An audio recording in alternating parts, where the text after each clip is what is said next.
همراهان عزیزم، دوستان گرامی، ممنونم که همیشه منو همراهی میکنید و با نظرات و لایک های خوبتون به هم انرژی میدید.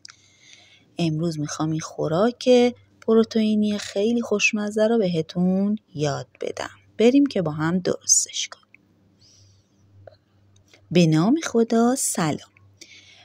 امروز میخوایم با هم یه خوراک پروتئینی خیلی خوشمزه درست کنیم. برای درست کردن این خوراک پروتئینی ما نیاز داریم به سنگدان مرغ 300 گرم که این سنگدان رو بعد از اینکه پاک کردیم شستیم داخل قابلمه میریزیم، یه دونه پیاز میندازیم بدون نمک، مقداری آب و میذاریم بپزه. بعد که پخت اون رو به تکه‌های کوچیک تقسیم میکنیم و آماده غذا درست کردنه. مرغ داریم، فیله مرغ 100 گرم، قارچ 200 گرم که این قارچ رو هم ما داخل قابلمه ریختیم، 1 قاشق آب لیمو و کمی نمک و گذاشتیم پخته. سیب زمینی داریم، 1 عدد متوسط که به هر شکلی دلتون خواست میتونید خردش کنید. ما خلالی خرد کردیم. 1 عدد فلفل دلمه که اونو هم خلالی خرد کردیم. 2 حبه سیر، 1 عدد پیاز متوسط که اون رو نیز خلالی خردش میکنیم. 1 قاشق غذاخوری رب گوجه فرنگی، نمک، فلفل، زردچوبه به مقدار لازم. ادویه دل بخواهی من چون پودر عنبر رو خیلی دوست دارم 1 کوچولو پودر عنبر داخلش میریزم.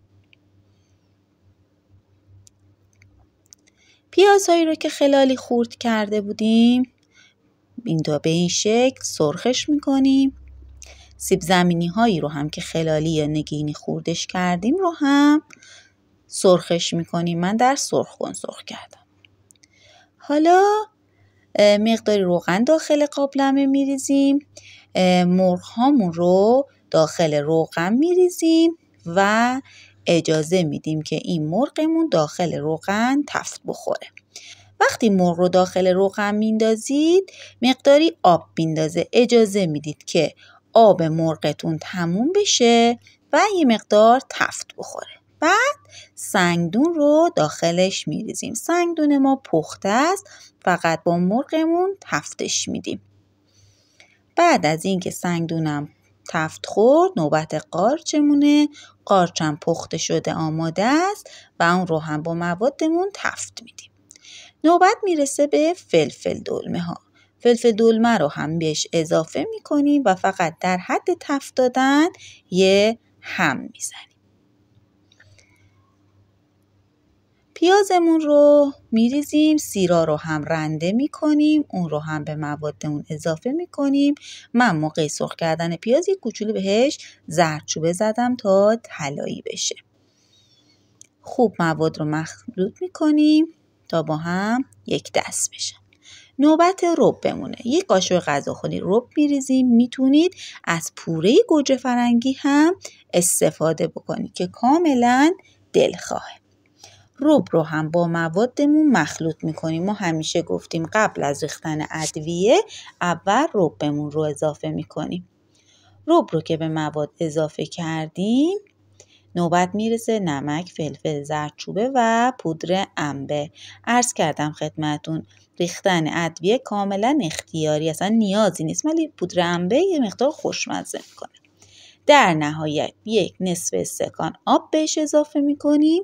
مواد رو با هم مخلوط میکنیم، هم میزنیم و اجازه میدیم با شعله خیلی خیلی کم به مدت 20 دقیقه بمونه.